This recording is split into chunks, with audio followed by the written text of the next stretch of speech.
প্রভু এমন এক জাতির কাছে আমাকে পাঠাচ্ছ, আমি যেই মাত্র আমার এই কওমের কাছে তোমার কথা বলি, তোমার কথা বলতে দেরি, আমাকে আঘাত করতে দেরি হয় না। প্রভু গো, এই জাতির কাছে আমাকে আর পাঠাইও না। আল্লাহ ডাক দিয়ে বলে, পয়গম্বর ইউনূস, একবার নয় বারবার যেতে হবে। আমি তোমাকে পাঠাইছি এই জাতির কাছে দাওয়াত দেওয়ার জন্য। ও পয়গম্বর ইউনূস, তুমি যদি এদের কাছে হেরে যাও তাহলে চলবে না। যাও, হেদায়েত দেওয়ার মালিক আমি আল্লাহ, তুমি চেষ্টা চালিয়ে যাও। এইভাবে বারবার এই কওমের কাছে যখন দাওয়াত নিয়ে যায়, পয়গম্বর ইউনূস দাওয়াত নিয়ে যায়, তারা দাওয়াত গ্রহণ করে না, বরং উল্টা আরো গালিমন্দ আরম্ভ করে। পয়গম্বর ইউনূস ডাক দিয়ে বলে, প্রভু গো, এগুলা আমার দাওয়াত গ্রহণ করে না, বরং আরো গালিগালাজ আরম্ভ করে।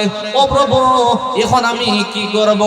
আল্লাহ ডাক দিয়ে বলেন, ও পয়গম্বর ইউনূস, এদেরকে জানায় দাও, ওরা যদি তোমার দাওয়াত না মানে, তোমাকে গালিগালাজ করে, তোমাকে মারপিট করে, যদি আমাকে নিয়ে কটাক্ষ করে, তাহলে আমার আযাব বড় কঠিন, আমার আযাবের ভয় এদেরকে দেখাও, দেখবা এমনিতেই ঠিক হয়ে যাবে।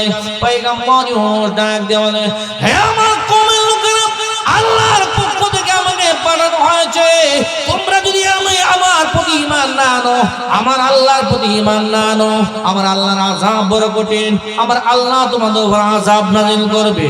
এই উম্মতগুলো ডাক দিয়ে বলে, ও পয়গম্বর ইউনূস, তোমার আল্লাহর প্রতি আমরা ঈমান আনবো না, তোমার কথা আমরা মানবো না, যাও তোমার আল্লাহকে গিয়ে বলো আমাদের উপর আযাব দেওয়ার জন্য। পয়গম্বর ইউনূস ডাক দিয়ে বলে, আমার আল্লাহর আযাব বড় কঠিন, সহ্য করার মতো তোমাদের ক্ষমতা তোমাদের নেই, আমার আল্লাহর আযাব তোমরা সহ্য করতে পারবে না। যাও, সহ্য করতে পারি আর না পারি, তোমার আল্লাহকে গিয়ে বলো আমাদের উপর যেন আযাব দিয়ে দেয়, তোমার আল্লাহর উপর এরপরে ঈমান আনবো না। পয়গম্বর ইউনূস একেবারে নিঃশেষ হয়ে যায়, একেবারে এদের কাছে আর কুলায় উঠতে পারে না। যেই মাত্র আর কুলায় উঠতে পারে না, আল্লাহর কাছে ডাক দিয়ে বলে, ওগো প্রভু, আমি আর পারছি না, আমার কওমের সাথে ওরা ঈমান আনে না, আমাকে গালিগালাজ করে, আমাকে মারপিট করে, কিন্তু তোমাকে নিয়েও কটাক্ষ করে, এমন কি বলে, বলো তোমার আল্লাহকে, আল্লাহ যেন আযাব দিয়ে দেয়, দেখি তোমার আল্লাহর আযাবে কি হয়। ওগো আল্লাহ, এই কথাগুলো যখন বলে তখন আর আমার আর সহ্য হয় না। ওগো আল্লাহ, যে জাতির কাছে আমি বারবার ব্যর্থ হয়ে যাচ্ছি, বারবার দাওয়াত নিয়ে যাচ্ছি, যে জাতি আমাকে চিনে না, তোমাকে চিনে না, এই জাতি পৃথিবীর বুকে বাঁচিয়ে থাকার কোনো অধিকার নাই। ওগো প্রভু, আর আমাকে এদের কাছে পাঠাইও না, এদের জ্বালা যন্ত্রণা আমি আর সহ্য করতে পারবো না। আল্লাহ ডাক দিয়ে বলেন, পয়গম্বর ইউনূস রে, লাস্টবারের মতো যাও, একেবারে শেষ, আর যেতে হবে না, শেষবারের মতো একটা মেসেজ তাদের কানে পৌঁছে দাও, গিয়া বলো আমি আল্লাহর উপর যদি তারা ঈমান না আনে, আমি আল্লাহ অচিরেই তাদের উপরে আবার আযাব পাঠায়া দিব। আদম আলাইহিস সালাম থেকে নিয়ে আমাদের আখির জামানার পয়গম্বর বিশ্বনবী রাহমাতুল লিল আলামিন পর্যন্ত যত নবী দুনিয়াতে এসেছেন, সমস্ত নবীরাই আল্লাহর প্রতি দাওয়াত দিয়েছেন, কথা কোন ঠিক কিনা? এইভাবে পয়গম্বর নূহ আলাইহিস সালাম ওনার কওমের লোকদেরকে 950 বছর পর্যন্ত দাওয়াত দিলেন। ওনার কওমের লোকেরা ওনার দাওয়াত গ্রহণ করে নাই। মুষ্টিময় কিছু সংখ্যক লোক ঈমান এনেছে, বাকিরা ঈমান আনে নাই, বরং কোনটা পয়গম্বর নূহ আলাইহিস সালামকে গালিমন্দ করত। এইভাবে যত পয়গম্বর দুনিয়াতে আগমন করেছে, সমস্ত পয়গম্বর এক আল্লাহর প্রতি ঈমান আনার কথা বলতেন। যখনই আল্লাহর প্রতি ঈমান আনার কথা বলতেন, তখনই তাদের উপর নানা মুসিবত, নানা নির্যাতন শুরু হয়ে যেত, কথা কোন ঠিক কিনা? পয়গম্বর নূহ আলাইহিস সালাম দাওয়াত দিলেন, মুষ্টিময় কিছু সংখ্যক লোক ঈমান আনলেন, বাকিরা ঈমান আনে নাই। পয়গম্বর ইউনূস যখন রাস্তা দিয়ে হেঁটে যায়, হঠাৎ করে এক ইহুদি এক সন্তান কুলে নিয়ে যাচ্ছিল। এমন অবস্থায় ওই ইহুদির সন্তান দেখে বলে, ও বাবা, এই যে লোকটা আসতেছে, এই লোকটাকে আমাকে একটু বলবানি। এমনিতে ইহুদি ডাক দিয়ে বলে, বাবা রে, এই লোকটাই হলো পয়গম্বর নূহ আলাইহিস সালাম। ইনি হলেন আল্লাহর নবী, ইনি আল্লাহর প্রতি দাওয়াত দেয়, আমাদের বাপ-দাদার ধর্মকে কলঙ্ক করে দিতে চায়। এমনিতেই এই ছোট ছেলেটা ডাক দিয়ে বলে, ওগো বাবা, আমাকে কোল থেকে নামাও, আমার হাতে একটা পাথর দাও, আমি ওই লোকটাকে একটা পাথর মারি। নাউজুবিল্লাহ জোরে বলে, আর তো জোরে কর না নাউজুবিল্লাহ। অপরাধ হলো এই লোকটা আল্লাহর প্রতি ঈমান আনার কথা বলে। পয়গম্বর নূহ আলাইহিস সালাম যেই মাত্র শুনলেন ছোট মাসুম বাচ্চা বলতেছে, আমাকে কোল থেকে নামাও, একটা পাথর আমি ওই নবীর গায়ে মেরে দেই, ওই নবী আমাদের বাপ দাদার ধর্মকে কলঙ্ক করে দিতে চায়। এই কথাটি মাত্র নূহ আলাইহিস সালাম শুনলেন, মনের মধ্যে আঘাত পাইলেন। আমি 1 বছর নয়, 2 বছর নয়, 950 বছর পর্যন্ত এই লোকদেরকে আমি দাওয়াত দিলাম, ঈমান আনে নাই, বরং তারা উল্টা আমাকে মারপিট করে, গালিগালাজ করে। কিন্তু একটা মাসুম বাচ্চা, সেও বলতেছে পাথর মারার জন্য, না, এটা কখনো বরদাস্ত করা যায় না। এমনিতেই পয়গম্বর নূহ আলাইহিস সালাম আল্লাহর কাছে বলতেছেন, প্রভু গো, 950 বছর পর্যন্ত আমি দিনের দাওয়াত দিলাম, কিন্তু ঈমান আনে নাই। মুষ্টিময় কিছু সংখ্যক লোক ঈমান এনেছে, আর ছোট মাসুম বাচ্চা বলে নাকি আমাকে পাথর মারার জন্য। ওগো প্রভু, এ কেমন জাতির কাছে আমাকে পাঠাইলা? না না না, এই জাতির কাছে আমি মেহনত করতে পারবো না, যে জাতি তার নবীকে চিনে না, যে জাতি আল্লাহকে চিনে না, এই জাতির পৃথিবীর বুকে বেঁচে থাকার কোনো অধিকার নাই। প্রভু গো, এই জাতিকে তুমি ধ্বংস করে দাও। পয়গম্বর নূহ আলাইহিস সালামের এই দোয়া আল্লাহ কবুল করলেন। কবুল করার সঙ্গে সঙ্গে পয়গম্বর নূহকে অনুমতি দিলেন, ও পয়গম্বর নূহ, যাও, আমি তোমার দোয়া গ্রহণ করলাম, আমি এদের উপর আমি মুসিবত পাঠিয়ে দেব, আমার আযাব নাযিল করব, আমি মহাপ্লাবন দিয়ে এদেরকে ধ্বংস করে ফেলবো। ও পয়গম্বর নূহ, তুমি যদি বাঁচতে চাও তাহলে একটা কিস্তি তৈরি করে নাও, একটা নৌকা তৈরি করে নাও, এই নৌকার মধ্যে তোমার গোত্রের লোক যারা নাকি ঈমান এনেছে তাদেরকে নিয়ে তুমি এই নৌকার মধ্যে উঠে যাও, আর বাকিগুলো আমি আল্লাহ ধ্বংস করে দিব। এরপরে আল্লাহ রাব্বুল আলামিন এই জাতিকে ধ্বংস করে দিলেন। আর নূহ আলাইহিস সালাম যাদেরকে নিয়ে মুসলমান হয়েছিল, ওই দল নিয়ে ওই নৌকার মধ্যে উঠলেন, আল্লাহ পাক তাদেরকে হেফাজত করলেন, বাকি সব ধ্বংস করে দিলেন। এইভাবে পয়গম্বর নূহ নয়, হযরত ইব্রাহিম আলাইহিস সালামকে আল্লাহ পাক দুনিয়ার মধ্যে পাঠাইলেন। ইব্রাহিম আলাইহিস সালাম সিও কওমদেরকে ডেকে বলে, হে আমার কওমের লোকেরা, এই সমস্ত মূর্তির পূজা ছেড়ে দাও, বুত প্রস্তির পূজা ছেড়ে দাও, এক আল্লাহর প্রতি ঈমান আনো। যেই মাত্র আল্লাহর প্রতি ঈমান আনার কথা বলছেন, এই বলার অপরাধে, আল্লাহর প্রতি দাওয়াত দেওয়ার অপরাধে তখনকার সময়ের বাদশা ছিল নমরুদ। সঙ্গে সঙ্গে এই নমরুদ সিপাহী পাঠায় দিল, সেনাবাহিনী পাঠায় দিল, যাও পয়গম্বর ইব্রাহিমকে গ্রেফতার করে জেলখানার ভিতরে ঢুকায়া দাও। এমনিতেই পয়গম্বর ইব্রাহিম আলাইহিস সালামকে জেলখানার ভিতরে ঢুকায়া দিল এবং ক্ষুধার্ত বাঘ পাঠায়া দিল যেন পয়গম্বর ইব্রাহিমকে খেয়ে ফেলে। কিন্তু লক্ষ্য করে দেখুন, পয়গম্বর ইব্রাহিমকে যেই মাত্র জেলখানার ভিতরে পাঠাইলো, ইব্রাহিমকে বাঘে খাবে দূরের কথা, বাঘে খাই নাই। এমনকি আল্লাহর নবী শরীরটা চাটিয়ে আরম্ভ করলো, শরীর গুলা চাটতে শুরু করলো। এদিকে নমরুদ ভাবতেছে মনে হয় ইব্রাহিমকে খেয়ে শেষ করে ফেলেছে, যাই একটু তাকায় দেখি। তাকায় দেখে পয়গম্বর ইব্রাহিম আলাইহিস সালামকে খায় নাই, শরীরটা চাটিয়েছে। আশ্চর্য হয়ে গেল, একটা বনের বাঘ, রয়্যাল বেঙ্গল টাইগার, সে মানুষকে ধরে দুধটা ছিঁড়ে ফেলে, রক্তটা খেয়ে ফেলে, কলিজাগুলো খেয়ে ফেলে, হাত পা গুলো টুকরা টুকরা করে ফেলে। কিন্তু পয়গম্বর ইব্রাহিমকে খাবে দূরের কথা তার শরীরটা চাটিয়ে দিয়েছে। না না না, এটা কোনোভাবেই সম্ভব না। যদি বাঘ তাকে না খায়, আমি তাকে নিজ হাতে হত্যা করব। তখন সে মনস্থ করলো তাকে কিভাবে হত্যা করা যায়। বিশাল একটা পুকুরের সমান গর্ত খনন করলো। এই গর্ত খনন করার পরে পয়গম্বর ইব্রাহিম আলাইহিস সালামকে এই গর্তের মধ্যে ফেলবে। পাহাড়ি লাকড়ি জমায়েত করা হলো, এখানে আগুন ধরায় দেওয়া হলো। তাফসীরের কিতাবের মধ্যে উল্লেখ করা হয়েছে চতুর্দিকে 30 হাত সওয়াল দেওয়া হয়েছে, পাহাড়ি লাকড়িগুলো সংগ্রহ করা হয়েছে। এই লাকড়িগুলো পুকুরের ভিতরে ঢুকানো হয়েছে, গর্তের ভিতরে ঢুকানো হয়েছে, আগুন ধরায় দেওয়া হয়েছে। যেই মাত্র আগুন মারাত্মক আকার ধারণ করেছে, এমনিতেই পয়গম্বর ইব্রাহিমকে ওই আগুনের মধ্যে নিক্ষেপ করে দিল। কিন্তু লক্ষ্য করে দেখুন, পয়গম্বর ইব্রাহিমের দোষ ছিল একটা, সে আল্লাহর প্রতি ঈমান আনার কথা বলছে। কথা কোন ঠিক কিনা? শয়তান গিয়ে বলে, ও ইব্রাহিম, তোমাকে নমরুদ আগুনের মধ্যে ফেলে দিবে, কিন্তু তোমার আল্লাহ তো তোমাকে হেফাজত করে না।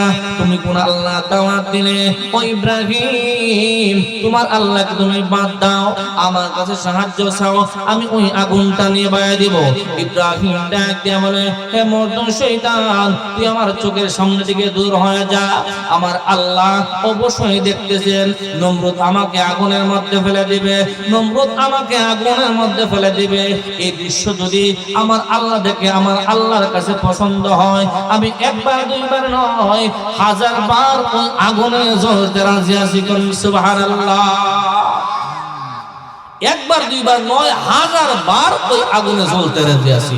অপরাধ কিন্তু একটাই, আল্লাহর প্রতি ঈমান আনার কথা বলছেন। কথা কোন ঠিক কিনা?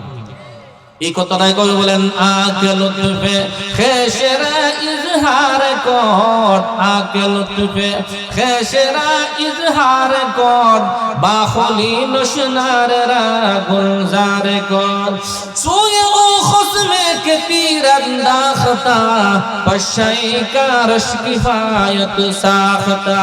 জুরে কোন আল্লাহু আকবার। এইদিকে পয়গম্বর ইব্রাহিম আলাইহিস সালামকে যেই মাত্র আগুনের মধ্যে ফেললেন, আল্লাহ রাব্বুল আলামিন সঙ্গে সঙ্গে পবিত্র কালামের আয়াত নাযিল করে দিলেন। কুলনা ইয়া নারু কুনি বারদাও ওয়া সালামান আলা ইব্রাহিম। জোরে কোন আল্লাহু আকবার। আল্লাহ রাব্বুল আলামিন আয়াত নাযিল করে আগুনকে ডাক দিয়ে বলেন, হে আগুন, খবরদার আমার ইব্রাহিমের জন্য শান্তিদায়ক ঠান্ডা হয়ে যাও। কিতাবের মধ্যে উল্লেখ আছে, হযরত ইব্রাহিম আলাইহিস সালাম ওই আগুনের ভিতরে 1 নয় 2 নয় 40 দিন অবস্থান করেন। কোন সুবহানাল্লাহ। 40 দিন ওই আগুনের ভিতরে অবস্থান করছেন, বেহেশতে নেই সুখ শান্তি আরাম আয়েশ ভোগ করেছেন। জুরে কোন সুবহানাল্লাহ। অপরাধ ছিল কয়টা? কয়টা? কি অপরাধ? আল্লাহর প্রতি ঈমান আনার কথা বলা। কথা কোন ঠিক কিনা? শুধু এই কথাটা বলছে, তোমরা এই সমস্ত বুত পুরস্তির পূজা ছেড়ে দাও, এক আল্লাহর প্রতি ঈমান আনো। এই অপরাধে হযরত ইব্রাহিম আলাইহিস সালামকে প্রথমে জেলখানার ভিতরে, এরপরে নিয়ে আগুনের ভিতরে। কিন্তু ইব্রাহিম আলাইহিস সালাম এই পরীক্ষার মধ্যে পাস করার কারণে আল্লাহ পাক রব্বুল আলামিন ওই আগুনকেই ফুলের বাগান বানিয়ে দিয়েছেন। জুরে কোন সুবহানাল্লাহ। তদুপরি যে কোনো মানুষ কোন মুসিবতের মধ্যে পড়ুক না কেন, যদি সে সবর করে, সে ধৈর্য ধরে, আল্লাহ পাক রব্বুল আলামিন তাকে উদ্ধার করে কি করে না? করে। লক্ষ্য করে দেখুন, এইভাবে আল্লাহ পাক দুনিয়ার বুকে পাঠাইলেন, সবাই আল্লাহর প্রতি ঈমান আনার কথা বললেন। লক্ষ্য করে দেখুন, এইভাবে পয়গম্বর ইউনূস আলাইহিস সালাম অপরাধ একটাই, আল্লাহর প্রতি ঈমান আনার কথা বললেন। কওমের লোকেরা বলে, ও পয়গম্বর ইউনূস, তোমার আল্লাহর প্রতি তুমি ঈমান আনো, আমরা ঈমান আনার দরকার নাই। আমরা সূর্যের প্রতি ঈমান আনলাম, আমরা চন্দ্রের প্রতি ঈমান আনলাম। ওরা সূর্যের পূজা করে, চন্দ্রের পূজা করে, সকালে উঠে সূর্যের পূজা করে আর বলে তোমার পূজা করলাম। খবরদার, তুমি যে অস্ত যাইবা, পরের দিন যদি আবার না উঠো তাহলে আমরা অন্ধকারের মধ্যে দেখে যাইব। নাউজুবিল্লাহ বলবেন না। পূজা করে আর যে তোমার পূজা করলাম, খবরদার দেখো আগামীকালকে তুমি ডুববে যাও না। আবার উঠতো, যদি না উঠো তাহলে আমরা অন্ধকারের মধ্যে রেখে যাব। আর আসলে কি সূর্যের আলো দেওয়ার ক্ষমতা আছে না? আল্লাহর হুকুমে দেয়, আল্লাহর হুকুমে দেয়। কিন্তু এদের বিশ্বাস হলো এই সূর্য যদি না ওঠে তাহলে দুনিয়াটা অন্ধকার থাকবে। ঠিক আছে, সূর্য না উঠলে দুনিয়া অন্ধকার থাকবে, কিন্তু এই সূর্য কার হুকুমে ওঠে? আওয়াজটা হইছে না? এই সূর্যটা কার হুকুমে ওঠে? আল্লাহর হুকুমে এই সূর্যটা উদয় হয়, আবার আল্লাহর হুকুমে অস্ত যায়। কথা কোন ঠিক কিনা? এদের বিশ্বাস হলো এই সূর্যটা উদয় হয়েছে, যদি আবার এইটা যদি আবার উদয় না হয় দুনিয়াটা অন্ধকারে দেখা যাবে। এই জন্যই তারা এই সূর্যের পূজা করে, সূর্যরে তারা মাবুদ মানে, খোদা মানে। তো পয়গম্বর ইউনূস যা বলতেছেন, শোনো, এই সূর্যটা যে খোদার হুকুমে উদয় হয় সেই খোদার উপর তোমরা ঈমান আনো। জোরে কোন ঠিক কিনা? অপরাধ শুধু এটাই, এই কথা বলার কারণে পয়গম্বর ইউনূস আলাইহিস সালামকে তারা গালিগালাজ আরম্ভ করলো, মারপিট আরম্ভ করলো। গালিগালাজ শুনিয়া মারপিট খাইয়া আল্লাহর কাছে গিয়ে বলে, প্রভু এমন এক জাতির কাছে আমাকে পাঠাচ্ছ, আমি যেই মাত্র আমার এই কওমের কাছে তোমার কথা বলে, তোমার কথা বলতে দেরি, আমাকে আঘাত করতে দেরি হয় না। প্রভু গো, এই জাতির কাছে আমাকে আর পাঠাইও না। আল্লাহ ডাক দিয়ে বলে, পয়গম্বর ইউনূস, একবার নয় বারবার যেতে হবে। আমি তোমাকে পাঠাইছি এই জাতির কাছে দাওয়াত দেওয়ার জন্য। ও পয়গম্বর ইউনূস, তুমি যদি এদের কাছে হেরে যাও তাহলে চলবে না। যাও, হেদায়েত দেওয়ার মালিক আমি আল্লাহ, তুমি চেষ্টা চালিয়ে যাও। এই নবী বারবার এই কওমের কাছে যখন দাওয়াত নিয়ে যায়, পয়গম্বর ইউনূস দাওয়াত নিয়ে যায়, তারা দাওয়াত গ্রহণ করে না, বরং উল্টা আরো গালিমন্দ আরম্ভ করে। পয়গম্বর ইউনূস ডাক দিয়ে বলে, প্রভু গো, এগুলা আমার দাওয়াত গ্রহণ করে না, বরং আরো গালিগালাজ আরম্ভ করে। ও প্রভু, এখন আমি কি করব? আল্লাহ ডাক দিয়ে বলেন, ও পয়গম্বর ইউনূস, এদেরকে জানায় দাও, ওরা যদি তোমার দাওয়াত না মানে, তোমাকে গালিগালাজ করে, তোমাকে মারপিট করে, যদি আমাকে নিয়ে কটাক্ষ করে, তাহলে আমার আযাব বড় কঠিন, আমার আযাবের ভয় এদেরকে দেখাও, দেখবা এমনিতে ঠিক হয়ে যাবে। পয়গম্বর ইউনূস ডাক দিয়ে বলে, হে আমার কওমের লোকেরা, আল্লাহর পক্ষ থেকে আমাকে পাঠানো হয়েছে, তোমরা যদি আমার প্রতি ঈমান না আনো, আমার আল্লাহর প্রতি ঈমান না আনো, আমার আল্লাহর আযাব বড় কঠিন, আমার আল্লাহ তোমাদের উপর আযাব নাযিল করবে। এই উম্মত গুলো ডাক দিয়ে বলে, ও পয়গম্বর ইউনূস, তোমার আল্লাহর প্রতি আমরা ঈমান আনবো না, তোমার কথা আমরা মানবো না। যাও, তোমার আল্লাহকে গিয়ে বলো আমাদের উপর আযাব দেওয়ার জন্য। পয়গম্বর ইউনূস ডাক দিয়ে বলে, আমার আল্লাহর আযাব বড় কঠিন, সহ্য করার মতো তোমাদের ক্ষমতা তোমাদের নেই, আমার আল্লাহর আযাব তোমরা সহ্য করতে পারবে না। যাও, সহ্য করতে পারি আর না পারি, তোমার আল্লাহকে গিয়ে বলো আমাদের উপর যেন আযাব দিয়ে দেয়, তোমার আল্লাহর উপর এরপরে ঈমান আনবো না। পয়গম্বর ইউনূস একেবারে নিঃশেষ হয়ে যায়, একেবারে এদের কাছে আর কুলায় উঠতে পারে না। যেই মাত্র আর কুলায় উঠতে পারে না, আল্লাহর কাছে ডাক দিয়ে বলে, ওগো প্রভু, আমি আর পারছি না, আমার কওমের সাথে ওরা ঈমান আনে না, আমাকে গালিগালাজ করে, আমাকে মারপিট করে, কিন্তু তোমাকে নিয়েও কটাক্ষ করে, এমন কি বলে, বলো তোমার আল্লাহকে, আল্লাহ যেন আযাব দিয়ে দেয়, দেখি তোমার আল্লাহর আযাবে কি হয়। ওগো আল্লাহ, এই কথাগুলো যখন বলে তখন আর আমার আর সহ্য হয় না। ওগো আল্লাহ, যে জাতির কাছে আমি বারবার ব্যর্থ হয়ে যাচ্ছি, বারবার দাওয়াত নিয়ে যাচ্ছি, যে জাতি আমাকে চিনে না, তোমাকে চিনে না, এই জাতি পৃথিবীর বুকে বাঁচিয়া থাকার কোনো অধিকার নাই। ওগো প্রভু, আর আমাকে এদের কাছে পাঠাইও না, এদের জ্বালা যন্ত্রণা আমি আর সহ্য করতে পারবো না। আল্লাহ ডাকতে বলেন, পয়গম্বর ইউনূস রে, লাস্টবারের মতো যাও, একেবারে শেষ, আর যেতে হবে না, শেষবারের মতো একটা মেসেজ তাদের কানে পৌঁছে দাও, গিয়া বলো আমি আল্লাহর উপর যদি তারা ঈমান না আনে, আমি আল্লাহ অচিরেই তাদের উপরে আবার আযাব পাঠাইয়া দিব। কি পাঠাইয়া দিব? আযাব পাঠায় দিল। পয়গম্বর ইউনূস আলাইহিস সালাম আসলেন তার কওমের কাছে, ডাক দিয়ে বলে, হে আমার কওমের লোকেরা, শেষবারের মতো আমি তোমাদের কাছে বলতে এসেছি, তোমরা যদি আমার আল্লাহর উপর ঈমান না আনো, আমার আল্লাহ তোমাদের উপর আযাব পাঠায় দিবেন, আযাব নাযিল করবেন। ও বলো আযাব নাযিল করার জন্য কখন আযাব নাযিল করবে? আমরা প্রস্তুত আছি। আল্লাহ ডাক দিয়ে বলেন, ও পয়গম্বর ইউনূস, তাদেরকে জানায়া দাও 1-2 দিনের ভিতরেই তাদের উপরে যেন আযাব চলে আসবে। পয়গম্বর ইউনূসকে এই কথা বলার সঙ্গে সঙ্গে পয়গম্বর ইউনূস তাদেরকে জানায়া দিলেন, হে আমার কওমের লোকেরা, তোমরা আমার আল্লাহর উপরে ঈমান আনো নাই, জানিয়ে রাখো 1-2 দিনের ভিতরেই তোমাদের উপরে আল্লাহর পক্ষ থেকে আযাব নেমে আসবে। আযাব যে নেমে আসবে, আল্লাহ পাক বলছেন, এটা সত্য না মিথ্যা? আর জোরে কন্যা সত্য না মিথ্যা? তো পয়গম্বর ইউনূস তো আল্লাহর নবী, আল্লাহ পাক বলেন আযাব দিবেন, এটা 100% শিওর। এবং পয়গম্বর ইউনূস জানে যে আযাব চলে আসবে।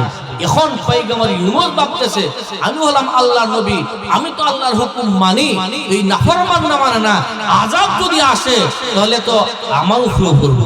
কথা কোন ঠিক কিনা? আযাব যদি আসে তাহলে আমার উপরে করব। আমি এক কাজ করি, আমি এই এলাকা ত্যাগ করি তাড়াতাড়ি, নতুবা এই মুসিবতের মধ্যে আমিও পড়ে যাব। এই বলে পয়গম্বর ইউনূস আলাইহিস সালাম এদেরকে আযাবের মেসেজ দিয়া উনি নিজে ওনার ফ্যামিলি নিয়ে, বাচ্চা কাচ্চা নিয়ে উনি এই এলাকা ছেড়ে চলে যাচ্ছেন।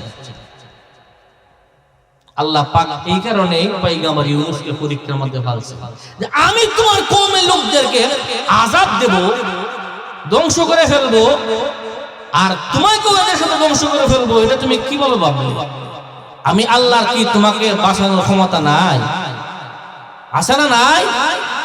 তাহলে তুমি তোমার কওমের লোকদেরকে এত বিশাল মুসিবতের মধ্যে রেখে তুমি নিজে বাঁচার জন্য চলে যাচ্ছ, আমার কাছে বাঁচার কথা বললে না। তাহলে দেখি তুমি বাঁচতে পারো কিনা। একের পর এক মুসিবত, একের পর এক মুসিবত আল্লাহ পাক পয়গম্বর ইউনূস আলাইহিস সালামকে দিতেছেন আর পরীক্ষা করতেছেন। দেখি পয়গম্বর ইউনূস নি আমাকে চিনে, আমার কাছে নি বলে। আর পয়গম্বর ইউনূস তো নিজে বাঁচার জন্য এলাকা ছেড়ে চলে যাচ্ছে, তাহলে দেখি সে বাঁচতে পারে কিনা। কথা কোন ঠিক কিনা? এইদিকে পয়গম্বর ইউনূস বাড়িতে প্রবেশ করার পর তার স্ত্রীকে ডাক দিলে, হে প্রাণের স্ত্রী, কোথায়? তাড়াতাড়ি বের হয়ে আসো। ও প্রাণের স্বামী, কি হলো? তাড়াতাড়ি বের হয়ে আসার কথা বলতেছ? বলে দেখো আকাশের অবস্থা অন্ধকার হয়ে যাচ্ছে, তাড়াতাড়ি গাছটি গুচ্ছা গুছাও, ব্যাগ সেগ রেডি করো, আমার দুইটা সন্তান কোথায়? তাড়াতাড়ি খুলে নাও, এই এলাকা চেক করতে হবে, নতুবা আল্লাহর পক্ষ থেকে আযাব চলে আসছে, ওই আযাবেও আমরা ধ্বংস হয়ে যাব। এমনিতে ওনার স্ত্রী দৌড়াইয়া জরুরি কাপড়পত্র গুছায় নিলেন, সন্তানকে কোলে নিলেন, নেওয়ার পরে দুই সন্তানকে নিয়ে এলাকা ছেড়ে চলে যাচ্ছে। যেই মাত্র এলাকা ছেড়ে চলে যাচ্ছে, এলাকা ছেড়ে যখন চলে যাবে, এই দেশ ছেড়ে যখন অন্য দেশের মধ্যে চলে যাবে, বর্ডার আছে না নাই? বর্ডার আছে না নাই? আছে। আমি বিশম্বরপুর থেকে আপনাদের এখানে আসতে একটা ফেরিঘাট পার হইতে হয়েছে। কথা কোন ঠিক কিনা? নদী পার হওয়া লাগছে, লাগছে না? লাগছে। এখন পয়গম্বর ইউনূস যেই মাত্র স্ত্রীকে সন্তানকে নিয়ে আল্লাহর মুসিবত থেকে বাঁচার জন্য, কওমের লোকেরা ধ্বংস হয়ে যাক অসুবিধা নাই, নিজে বাঁচি, নিজে বাঁচার জন্য পয়গম্বর ইউনূস আলাইহিস সালাম যেই মাত্র দেশ ত্যাগ করতেছে, এলাকা ত্যাগ করে চলে যাচ্ছে, এমনিতে গিয়া দেখে বিশাল একটা নদী। এই নদীর মধ্যে জাহাজ আছে, নৌকা আছে, এই নৌকার মধ্যে দিয়ে পার হইতে হয়। যেই মাত্র এই ফেরিঘাটের মধ্যে গেছে, ফেরিঘাটের মধ্যে যাওয়ার পর গিয়া দেখে এই ঘাটের মধ্যে বখাটের ছেলেরা বসা। কিছু বখাটের ছেলে আছে না, ফাতি নেতা টেতা এরকম আছে না নাই? এরা বসা। এই লোকগুলা জন্ম দেখলো পয়গম্বর ইউনূসের সাথে সুন্দরী স্ত্রী, সুন্দরী স্ত্রী। যেই মাত্র দেখলো, দেখার সঙ্গে সঙ্গে এই বকটা ছেলেরা পয়গম্বর ইউনূসের স্ত্রীর হাত ধরতে চায়। পয়গম্বর ইউনূস ডাক দিয়ে বলে, খবরদার, আমার এই স্ত্রীর হাত ধরবে না। একজন নবীর স্ত্রী, আবেদা সালেহা নেককার পর্দানিশীন, কথা কোন ঠিক কিনা? যেই মাত্র পয়গম্বর ইউনূসের স্ত্রীর হাত ধরতে চায়, এমনিতেই পয়গম্বর ইউনূস ডাক দিয়ে বলে, খবরদার, আমার স্ত্রীর হাত কেউ ধরবে না। এই লোকগুলা ডাক দিয়ে বলে, ও পয়গম্বর ইউনূস, তুমি কে? তোমাকে তো আমরা চিনি না, কিন্তু এখানকার নিয়ম হলো এইদিকে যত যাত্রী যাইবে তাদের সঙ্গে যদি সুন্দরী রমণী থাকে তাহলে প্রথমে আমাদের নেতার কাছে নিয়ে দিতে হয়, এরপরে যাইব। নাউজুবিল্লাহ বলবেন না জুড়ে? হ্যাঁ, এরকম আছে না? নাই নেতা আছে, আগের যুগ ওখানে নাই, সময় ভালো হয়ে গেছে। আগে এরকম আসেন জাহিলিয়াতের যুগের মধ্যে, কথা বুঝলেন? আমাদের সুনামগঞ্জের মধ্যে এরকম আছে। যাই হোক, তো এই পয়গম্বরের স্ত্রীর হাত যখন ধরলে, তো পয়গম্বর রাগান্বিত হয়ে না করলেন, খবরদার, আমার স্ত্রীর গায়ে হাত দিবা না। এমনিতে বলতেছে যে আপনাকে তো চিনি না, আমাদের এখানকার নিয়ম হলো এটা, প্রথাই হলো এটা, এখান দিয়ে যদি কেউ যায় আর সুন্দরী রমণীর স্ত্রী থাকে, আগে আমাদের নেতার কাছে, বাদশার কাছে নিয়ে যেতে হয়, এটা আমাদের বাদশার ফরমান, আর নাই তো আমাদের গর্দান থেকে মাথাটা আলাদা করে দিবে। পয়গম্বরের স্ত্রী যখন এই কথা শুনলেন, উনি ভাবলেন যে কথাটা সত্য, কারণ এক দেশের গেলে আরেক দেশের বুঝি, প্রত্যেকের একটা এলাকার একটা নিয়ম আছে, আছে না? নাই আছে। এখন পয়গম্বরের স্ত্রী দেখতেছেন এখানে যদি বাড়াবাড়ি করে, এই ছেলেরা পয়গম্বর ইউনূস আলাইহিস সালামকে মারপিট করবে, দুই সন্তানকে মারপিট করবে। তো পয়গম্বর ইউনূস আলাইহিস সালামের স্ত্রী নেককার, আবেদা, সালেহা, গুণবতী, যাক গুণ জ্ঞান আল্লাহ পাক সব দিয়ে দিছে। এখন এই মহিলা বুঝতে পারছে যে এখন ঝামেলা করি তো অবস্থা খারাপ হইব, আমার সন্তানও হারাইব, আমার স্বামীও হারাইব। তো স্বামীকে বলতেছে, হে প্রাণের স্বামী, আপনি এক কাজ করেন, যেহেতু এখানকার নিয়ম এটা, ওরা কিন্তু আমরা নিয়ে যাই ছাড়তো না, আর আপনি যদি ওদের সাথে আমাকে টানা হেঁচড়া করেন, আমার দফা শেষ, ওরা আপনাকে মারপিট করবে। সুতরাং আপনি এগুলা না কইরা আমার দুই সন্তানকে নিয়ে আপনি অন্যত্র চলে যান, এই ঘাট বাদ দিয়ে অন্য ঘাটে চলে যান, পার হয়ে যান, আর আমাকে এদের হাতে আল্লাহর হাওলা করে ছেড়ে দিন। জোরে কন্যা সুবহানাল্লাহ। একটা কথা বলছেন, কার হাওলা করে? কার হাওলা করে ছেড়ে দেন? আল্লাহর হাওলা করে ছেড়ে দেন। আল্লাহু আকবার। দেখেন, আল্লাহর হাওলা করে ছেড়ে দেন। আল্লাহর হাওলা হয়ে গেলে এই কথাটার কত শক্তি, আর আল্লাহর হাওলা হয়ে গেলে, আল্লাহর জিম্মায় চলে গেলে আল্লাহ পাক কিভাবে হেফাজত করেন, এর একটা উদাহরণ আছে। এবার পয়গম্বর ইউনূস আলাইহিস সালামের স্ত্রীকে নিয়ে যেই মাত্র এই বোকাটারা তাদের বাদশার কাছে চলে গেল, বাদশার কাছে চলে যাওয়ার পর এই বাদশা এত সুন্দরী রমণী আর কোনোদিন দেখা নাই। যেহেতু পয়গম্বরের স্ত্রী যেমন পর্দা করার, যেমন সুন্দর, যেমন আমল, যেমন নেককার, এইরকম তার খুবসুরত, এই স্ত্রী দেখার পরে, এই নারী দেখার পরে এই বাদশা আর রূপ সামলায় রাখতে পারছে না। বলতেছে, যাও আমার কামরার ভিতরে নিয়ে যাও। নিয়ে যাওয়া হলো তার কামরার ভিতরে।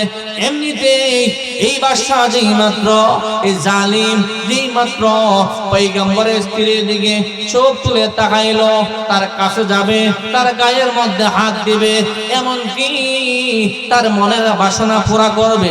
এমনিতেই পয়গম্বরের স্ত্রী বলে, প্রভু গো, আমি তো তোমার নবীর একজন আমানত, তোমার নবীর স্ত্রী, আমি তো তার আমানত। এখন আমানতের খেয়ানত যদি তারা করে, আমি তোমার নবীর কাছে কি জবাব দেব?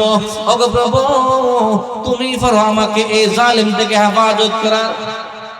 যেই মাত্র এই পয়গম্বরের স্ত্রী এই কথা বললেন, সঙ্গে সঙ্গে আল্লাহ রাব্বুল আলামিন এই জালেম বাদশাকে এমন একটা বেমার দিলেন, যেই মাত্র এই পয়গম্বরের স্ত্রীর দিকে চোখ তুলে তাকায়, এই পয়গম্বরের স্ত্রীর দিকে হাত বাড়ায়, এই পয়গম্বরের স্ত্রীর দিকে দিতে চায়, ধরতে চায়, সঙ্গে সঙ্গে এই বাদশা মির্গি বেমার হইয়া মাটিতে পড়ে গড়াগড়ি করতে আরম্ভ করে। সুবহানাল্লাহ বলবেন না? আল্লাহু আকবার। যেই মাত্র এই পয়গম্বরের স্ত্রীর দিকে চোখ তুলে তাকায়, হাত দিয়ে ধরতে চায়, তার কাছে যেতে চায়, সঙ্গে সঙ্গে আল্লাহ পাক থেকে মির্গি বেমার দিয়ে দেয়। সে কাঁপতে কাঁপতে মাটিতে পড়ে গিরগির আরম্ভ করতে দেখে, কাঁপতে থাকে, কেসতে দেখে, বোঝা যায় তার দম বের হয়ে যাবে। যখন এই অবস্থা হয়ে গেল, বাদশারা কিন্তু জ্ঞানী থাকে, জ্ঞানী ছাড়া কিন্তু নেতা হয় না, কথা কোন ঠিক কিনা? চতুর্দিক দিয়ে জ্ঞান খেলায় পরে গিয়ে নেতা হয়। এই বাদশা হয়েছে জ্ঞানের ক্ষমতায় অনেক জ্ঞান আছে, সে বুঝতে পারছে যে পয়গম্বরের স্ত্রী ভালো মহিলা, নেককার মহিলা, তার দিকে আমি চোখ তুলে দেখাইছি, এই জন্য সে আল্লাহর কাছে বলছে, আর আল্লাহ আমার এইরকম আযাব দিছে, আমি তারে খুশি করে লাই, হয়তো যদি সে বলে আল্লাহ আমাকে মাফ করে দেবে। এবার বলতেছে, ও সালেহা মহিলা, তুমি আমার মা লাগো, তোমার হাতে ধরি, পায়ে ধরি, আর তোমার দিকে আমি চোখ তুলে তাকাইব না। তুমি আমাকে ক্ষমা করে দাও, তুমি আমার জন্য তোমার আল্লাহর কাছে একটু দোয়া করে দাও। এমনিতেই পয়গম্বরের স্ত্রী, আগে তো মাইক ভালো ছিল, আগে যে বয়ান করছে আমরা তো শুনছি, যে শ্বাস টানতেছে, আগে তো মাইক খুব ভালো সার্ভিস ছিল, খুব, এখন তো শ্বাস টানতেছে। আগে তো হুজুর বয়ান করছে, খুব সুন্দর বয়ান করছে, আমি শুনছি, মাইক চমচনা আওয়াজ দিছে, শ্বাস টানতেছে। তো এই পয়গম্বরের স্ত্রী, ওই স্ত্রীর কাছে এই বাদশা বলতেছে, ওগো জাবেদা সালেহা মহিলা, তুমি আমার মা লাগো, আমি ভুল করেছি, তোমার দিকে চোখ তুলে তাকাইয়া, হাত বাড়াইয়া, আর তোমার আল্লাহর কাছে বলো আমাকে যেন ভালো করে দে, আমি আর তোমার সাথে বেয়াদবি করব না।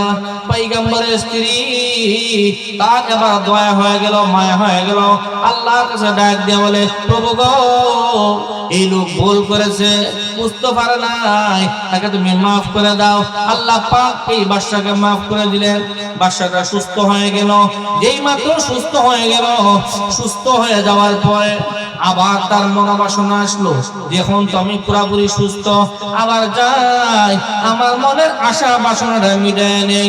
যেই মাত্র আমার ওই পয়গম্বরের স্ত্রীর দিকে চোখ তুলে তাকাইলো, তাকে ধরতে ইচ্ছে করলো, তার কাছে যাইতে ইচ্ছে করলো, আবারও সঙ্গে সঙ্গে কাঁপতে কাঁপতে মাটির মধ্যে পড়ে গেল, মির্গি বেমার আরম্ভ হয়ে গেল, আবারও চিৎকার আরম্ভ করে দিল, ও আবেদা সালেহা মহিলা, তুমি আমার মা লাগো, তোমার হাতে ধরে, পায়ে ধরে, তোমার আল্লাহকে বলো আমাকে ভালো করে দেওয়ার জন্য, আর তোমার সাথে আমি বেয়াদবি করব না। এইভাবে যখন কান্নাকাটি করতেছে, কান্নাকাটি করে যখন বলতেছে, এই মহিলার মায়া হয়ে গেল, দয়া হয়ে গেল, আবারও ডাক দিয়ে বলে, প্রভু তুমি এই বান্দাকে ভালো করে দাও, এই বান্দা বুঝতে পারে নাই, এই বান্দা আমাকে চিনে নাই, তুমি তাকে ভালো করে দাও, আর মনে হয় এইরকম করবে না। সঙ্গে সঙ্গে আল্লাহ আবার ভালো করে দিলেন, যেই মাত্র আবার ভালো করে দিলেন, ভালো হয়ে যাওয়ার পর আবারও সে এই পয়গম্বরের স্ত্রীর দিকে তাকায়। একটা কথা বলে না, সমাজে খাইস্তুত পালবে না, ৯ বছরে যে খাইস্তুত না পালবে, ৯০ বছর হলো তার খাইস্তুত পালবে না, বলে কি বলে না? বলে। একবার, দুইবার, তিনবার ভালো করছে, আল্লাহ পাক তাআলা ভালো করে দিছে, এরপরেও এই মহিলা পয়গম্বরের স্ত্রীর দিকে আবার যাইতে চায়, আবার তাকে ধরতে চায়, আবার তার সাথে খারাপ কাজ করতে চায়। তো তৃতীয়বারের মাথা, চতুর্থবারে যখন হাত বাড়াইছে যাইবে, পয়গম্বরের স্ত্রী আল্লাহর কাছে দোয়া করলেন, ওগো আল্লাহ, এই জালিমকে, এই নাফরমানকে আল্লাহ তুমি এর কঠিন বিচার করো, একে তুমি শাস্তি করো। সঙ্গে সঙ্গে আবারও তার মির্গি বেমার আরম্ভ হয়ে গেল, মাটিতে পড়ে কাঁপতে শুরু করলো। যখন কাঁপতে শুরু করলো, এবার কান্দে আর চিৎকার করে বলে, তোমার হাতে যদি পায়ে ধরি, এখন তোমার গু খায়, তোমার মুখ খায়, তোমার আল্লাহকে বলো আমাকে ভালো করে দেওয়ার জন্য, আর তোমার দিকে যাইব না, আর তোমার দিকে চোখ তুলে দেখাইব না, তুমি আমাকে মাফ করে দাও, তোমার হাতে ধরি, পায়ে ধরি, তোমার গু খাই, তোমার মুখ খাই, তুমি আমার মা লাগো, আরেকবার তুমি আমাকে একটা সুযোগ দাও। এই মহিলা মনে মনে ভাবতেছে, একবার, দুইবার, তিনবার তোমার সুযোগ দিলাম, তোমার যখন চরিত্র পরিবর্তন হলো না, আবার ভালো করে দিলে, এখনো আর চরিত্র পরিবর্তন হইতো না, সুতরাং তুমি এইভাবেই দেখো, তুমি কি তা এইভাবেই দেখো, আল্লাহ এরে আর তুমি ভালো করো না। এখন এই বাদশা এই মির্গি বেমার অবস্থায়, সে বেমারি হয়ে গেছে, সে মির্গি বেমার অবস্থায় মাটিতে শুইয়া কাঁপতে শুরু করলো। কি করলো? কাঁপতে শুরু করলো। এইখানে রাখলাম এই আলোচনা।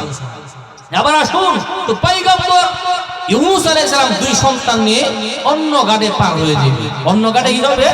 পার হয়ে যাবে।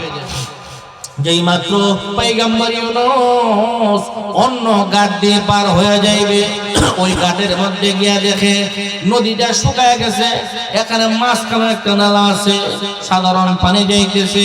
ওই পানিটার মধ্যে যাইয়া নৌকার মধ্যে উঠতে হয়, অর্থাৎ নদীর মধ্যে সর পড়ে গেছে। এখন নৌকা মাটিতে লেগে গিয়েছে, কিছু সংখ্যক পথ রাস্তা হাইটটা গিয়া নৌকার মধ্যে উঠতে হয়। এমনিতেই এই সন্তান, একটা সন্তানকে নদীর পারে রাইখা আরেকটা সন্তানকে কোলে করে নিয়া, এই সন্তানটাকে নৌকা উঠাইয়া এরপরে ওই সন্তানটাকে নিয়ে যাইব, এই মনস্থ করে একটা সন্তান বড় সন্তানটাকে নদীর পাড়ের মধ্যে দাঁড় করায় রাখলেন। ছোট সন্তানটাকে তুলে নিয়ে যেই মাত্র নদীর মধ্যে নামলেন, শুকনা নদী চিপচিপায়া পানি যাইতেছে, নৌকা বাজে যায়, এই জন্য নৌকার মধ্যে একটু হাঁটে আগে উঠতে হয়।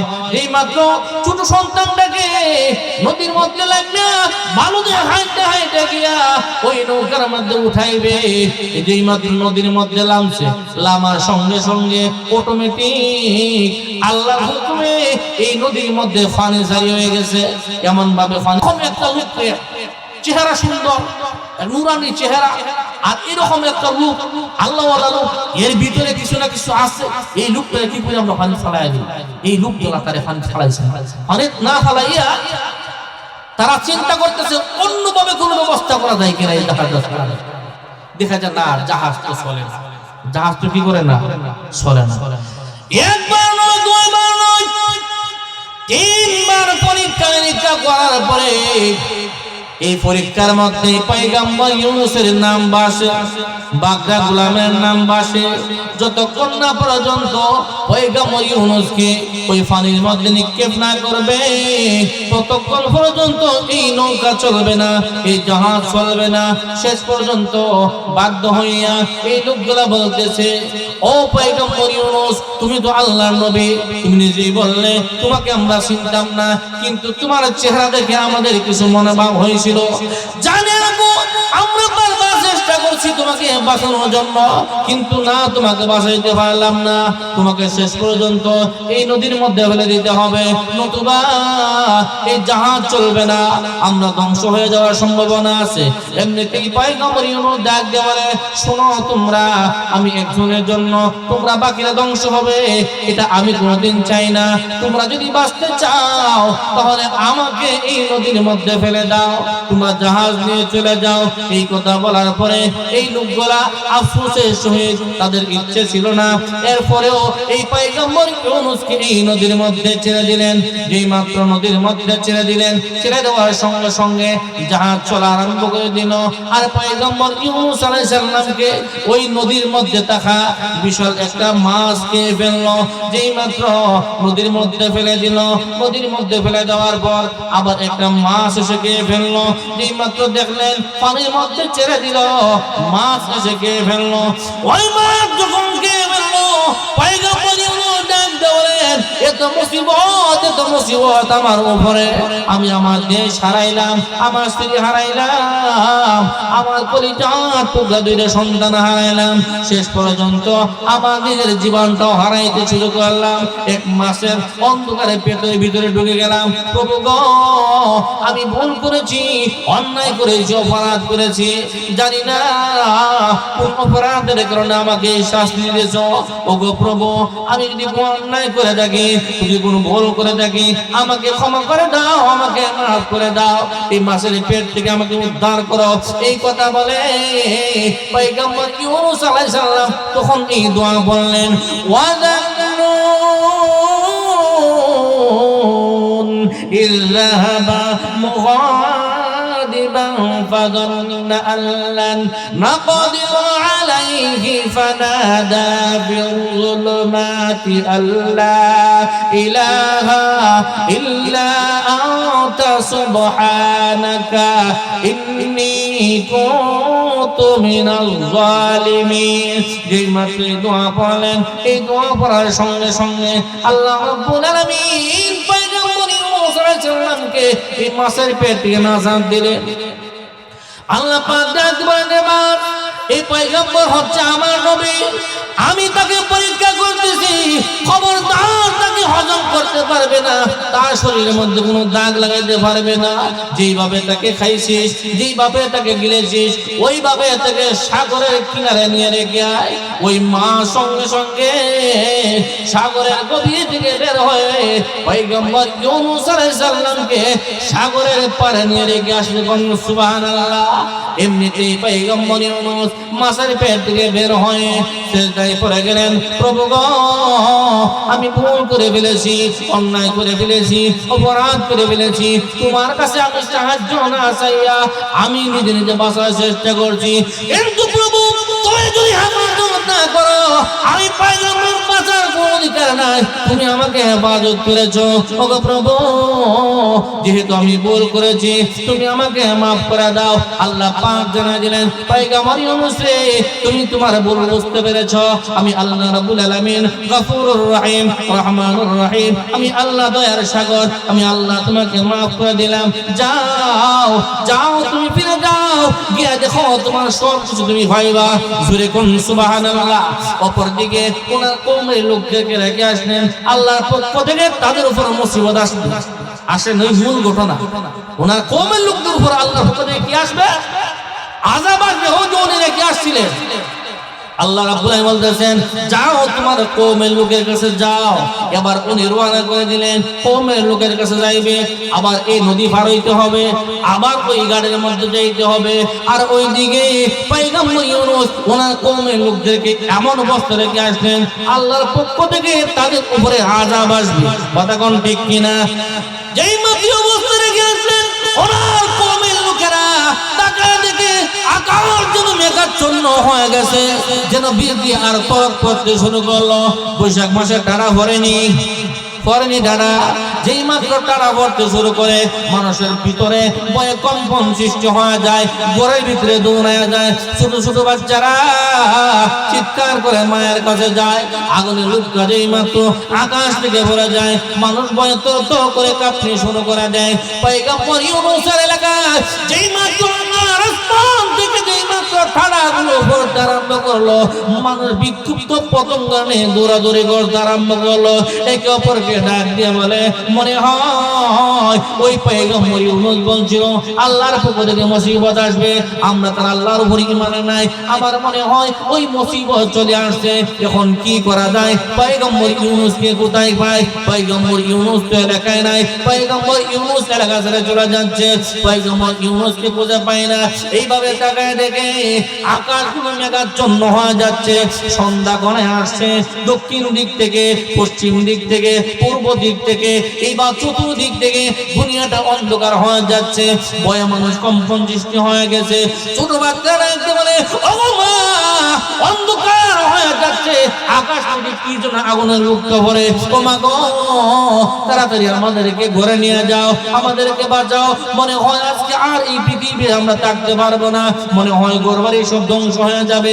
বড় বড় টানা যখন পড়তে শুরু করলো, হালকা একটা বাতাস দিল, যেই বাতাসের মাধ্যমে গাছের পাতাগুলো নড়তে শুরু করলো। তাদের ভিতরে আরো বৈশিষ্ট্য হয়ে গেল। কথা কোন ঠিক? বৈশাখ মাসে যখন দেখবেন মানুষ ধান কাটার জন্য হাওড়ে চলে যায়, আর বাড়ির ভিতরে যখন মহিলারা থাকে, ছোট বাচ্চাদেরকে নিয়ে থাকে, গভীর রাতে যখন টানা ভরে, এই বাচ্চারা চিৎকার করে মারা জ্ঞান যায় ধরে। আর মা তাড়াতাড়ি কি করে, লা হাওলা ওয়ালা কুওয়াতা ইল্লা বিল্লাহিল আযীম, লা হাওলা ওয়ালা কুওয়াতা ইল্লা বিল্লাহিল আলিয়্যিল আযীম, লা ইলাহা ইল্লা আনতা সুবহানাকা ইন্নী কুনতু মিনাজ জালিমিন। এগুলা পরে কি পরে না? পরে। আর বাচ্চারা সান্ত্বনা দেয়, বাবা ডরাইস না, কিচ্ছু হইতো না, এটা শেষ হয়ে যাবে গা। আর আল্লাহর কাছে বলো, আল্লাহ তাড়াতাড়ি হেফাজত করো, বাঁচাও, আমার এই সন্তানদের বাঁচাও, আল্লাহ এই বড় বড় টানা দিও না, আমার বাচ্চাটা ভয় পাইতেছে। বলে কি বলে না? বলে না? বলে। তো এই অবস্থায় যখন আকাশটা অন্ধকার হয়ে যাচ্ছে, মেঘ বৃষ্টির সম্ভাবনা বেশি, বড় বড় টানা পড়তেছে, বাতাস কিছু চালু হয়ে গেছে। তো পয়গম্বর ইউনূস আলাইহিস সালামের কওমের লোকেরা এবার প্রায় বুঝতে পারছে যে আল্লাহর পক্ষ থেকে মুসিবত চলে আসছে। এই মুসিবত থেকে যদি বাঁচতে হয়, এক আল্লাহর উপর ঈমান আনতে হবে, আর পয়গম্বর ইউনূসের কাছে গিয়ে মাফ চাইতে হবে। কথা কোন ঠিক কিনা? এখন চিনতেনি তার নবীরে, আর আল্লাহরা চিনতেনি। আমাদের মধ্যে এরকম মানুষ আছে, তারা নামাজ পড়তো না, আল্লাহরে চিনতো না, কিন্তু যখন মুসিবতের মধ্যে পড়ে আল্লাহরে চিনে, নামাজ পড়ে, আল্লাহরে ডাকে, ডাকে কি ডাকে না? ডাকে। তো সময় থাকতে ডাকে না কি? তো তারা সময় থাকতে আর চিনছে না, সময় হারাইয়া চিনছে। কথা কোন ঠিক কি? যেই মাত্র টাকা দেখলো ঘূর্ণিঝড় চলে আসবে, এলাকাটা তছনছ হয়ে যাবে, এই মুহূর্তে পয়গম্বর ইউনূসের কওমের লোকেরা চিৎকার আরম্ভ করলো। দল বেঁধে ঘর থেকে বের হয়ে মাঠের মধ্যে চলে গেল, সিজদায় পড়ে গেল। ওগো প্রভু, অন্যায় করেছি, অপরাধ করেছি, আমরা বুঝতে পারি নাই পয়গম্বর ইউনূস আমাদেরকে দাওয়াত দিয়েছিল তোমার প্রতি ঈমান আনার জন্য। প্রভু গো, আমরা আমাদের ভুল বুঝতে পেরেছি, আমরা তওবা করতেছি, আমাদেরকে মাফ করে দাও। তোমার উপর আমরা ঈমান আনলাম, পয়গম্বর ইউনূসের উপর আমরা ঈমান আনলাম, এই মহা ঘূর্ণিঝড় থেকে আমাদেরকে হেফাজত করো। এইভাবে যখন কাঁদতে শুরু করলো, আল্লাহর কাছে ফরিয়াদ করতে শুরু করলো, আল্লাহ রাব্বুল আলামিনের নাম গফুরুর রহিম, রহমানুর রহিম, আল্লাহ রাব্বুল আলামিনের দয়া হয়ে গেল, মায়া হয়ে গেল। আল্লাহ রাব্বুল আলামিন ডাক দিয়ে বলে, এ আমার বান্দারা, তোরা যখন আমি আল্লাহকে চিনেছিস, আমি আল্লাহর কাছে তওবা করেছিস, আমি আল্লাহর কাছে মাফ চাইছিস, যা আমি আল্লাহ তোদেরকে মাফ করে দিলাম। আর যা পয়গম্বর ইউনূসের কাছে গিয়ে তোরা মাফ চা, আমার পয়গম্বর ইউনূসকে তোরা অনেক কষ্ট দিয়েছিস, যা পয়গম্বর ইউনূসের কাছে গিয়ে মাফ চা, আমি আল্লাহ তোদেরকে মাফ করে দিলাম। আর আমি আল্লাহ এই ঘূর্ণিঝড়, এই আযাব আমি আল্লাহ আবার উঠে নিলাম। জয় কোন সুবহানাল্লাহ। এইভাবে যখন দোয়া করলেন, দোয়া করার সঙ্গে সঙ্গে তাকায় দেখে আকাশটা আস্তে আস্তে পরিষ্কার হয়ে যাচ্ছে, আলো বের হচ্ছে, টাটাগুলো কমে যাচ্ছে, বাতাসগুলো কমে যাচ্ছে, বৃষ্টির ফোঁটাগুলো বন্ধ হয়ে গেছে। আর বিশ্বাস হয়ে গেছে আল্লাহ একজন আছে, মহান আল্লাহ সত্য, আল্লাহ সব কিছু পারেন। আমাদের মাবুদই হলো আল্লাহ, আমাদের খালিকই হলো আল্লাহ, আমাদের সৃষ্টিকর্তাই হলো আল্লাহ। যদি আমরা কারো হুকুম মানি তাহলে আল্লাহর হুকুম মানবো, যদি কোনো কিছু চাই আমরা আল্লাহর কাছে চাইবো।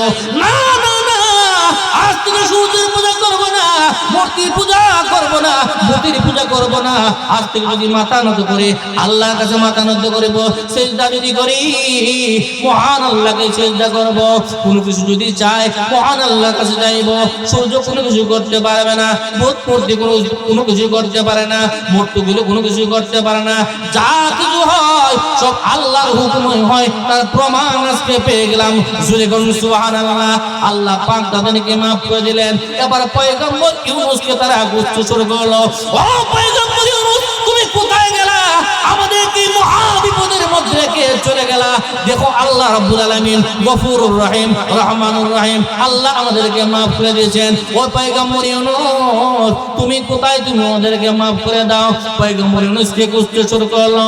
আর ওইদিকে পয়গম্বর ইউনূস মাছের পেট থেকে বের হয়ে ওই নদী যেই মাত্র পার হবে, নদীর পাড়ে যে ঘুরতেছে, তাকায় দেখে যে সন্তানটা পানি বাসায় নিয়ে গেছিল, ওই সন্তানটাকে একটা জাল বেড়ায় লইয়া ঘুরতেছে। জুড়ে জুড়ে কোন সুবহানাল্লাহ, আর একটু জুড়ে কোন সুবহানাল্লাহ। যেই মাত্র ওই সন্তান জাল বেড়া লইয়া ঘুরতেছে, ওই সন্তান যেই মাত্র বাপকে দেখলো, ডাক দিয়ে বলে, ও আব্বা, ওই তাকায় দেখো আমি তোমার কলিজার টুকরা সন্তান। পয়গম্বর ইউনূস যেই মাত্র তার সন্তানকে পাইলেন, দৌড়াইয়া গিয়া জড়াইয়া দিয়ে তার সন্তানকে বুকে নিলেন, সন্তানকে নিয়ে ছুটলেন। এবার ওই নদীর ওই পারে আসলেন, তাকায় দেখে এক বৃদ্ধা কাঠুরা তার সন্তান নিয়ে দাঁড়ানো, ওই জঙ্গলে বাঘে নিয়ে গেছিল। আর ওই বাঘের মুখ থেকে ওই কাঠুরে তার সন্তানকে হেফাজত করেছে। এবার তার সন্তানকেও পাইলো, শুধু সন্তানকেও পাইলো, বড় সন্তানকেও পাইলো। এবার চলে গেল ওই ঘাটের মধ্যে গিয়ে বলতেছে, দলেরা, তোরা যে আমার স্ত্রীকে নিয়ে গিয়েছিলে, আমার স্ত্রীর খবর কিটা? বলতে দাও, তোমার স্ত্রী ওই বাদশার কাছে। এমনিতে গেল বাদশার কাছে, গিয়া দেখে ওই বাদশা আমির কি বেমার অবস্থায় মাটিতে পড়ে আছে। বলতেছে, আমার স্ত্রী কোথায়? যাও, আপনার স্ত্রী ওই ভিতরে। এমনিতে উনি গেল ওনার স্ত্রীর কাছে, কোথায়? তুমি তোমাকে আমাকে মহা বিপদের মধ্যে রেখে আমি পয়গম্বর ইউনূস চলে গেলাম। আও তোমাকে একটু দেখে এমনিতে ওনার স্ত্রী বের হয়ে আসলো, দৌড়ে বের হয়ে আসলো, জড়ায় ধরলো, কান্নাকাটি শুরু করে দিল। ওগো নবীজি, ও পয়গম্বর ইউনূস, আমি তোমার রেখে যাওয়া ঈমান ও আমানত আমাকে আল্লাহর হাওলা করে যেই মাত্র তুমি রেখে চলে গেলে, এই রেখে চলে যাওয়ার পরে ওই বকাটে, ওই গুন্ডা, ওই বদমাশ আমার দিকে চোখ তুলে দেখায়, কিন্তু জানো না আল্লাহর হাওলা করে রেখে যাওয়ার কারণে আমার আল্লাহ আমার হেফাজত করেছে। আর ওই বকাটে দেখো তুমি বেমার হয়ে মাটিতে পড়ে আছে। ও পয়গম্বর ইউনূস, এখন তো আমি তোমাকে পেয়ে গেলাম, তুমি যদি অনুমতি দাও এই বকাটাকে আমি আল্লাহর কাছে দোয়া করে ভালো করে দিতে পারি। এমনিতে বলতেছে ঠিক আছে, তাকে ভালো করে দাও। এবার ডাক দিলেন, প্রভু গো, আমি আমার স্বামীকে পেয়ে গেছি, আর কিছু লাগবে না, আমি আমার স্বামীর সাথে চলে যাব। ওই বকাটের লোকটা, ওই জালেম বাদশা, ওই বদমাশটাকে তুমি ভালো করে দাও। সঙ্গে সঙ্গে আল্লাহ তাকে ভালো করে দিলেন। এবার পয়গম্বর ইউনূস আলাইহিস সালাম তার দুই সন্তানকে নিয়ে, তার কলিজার স্ত্রীকে নিয়ে তার এলাকার মধ্যে চলে গেল। যেই মাটি এলাকায় চলে গেল, এলাকার মধ্যে রোল পড়ে গেল, হাজার হাজার মানুষ জমায়েত হয়ে গেল। আমার ওই পয়গম্বর ইউনূস, আমাদের নবী আমাদের কাছে চলে আসছে।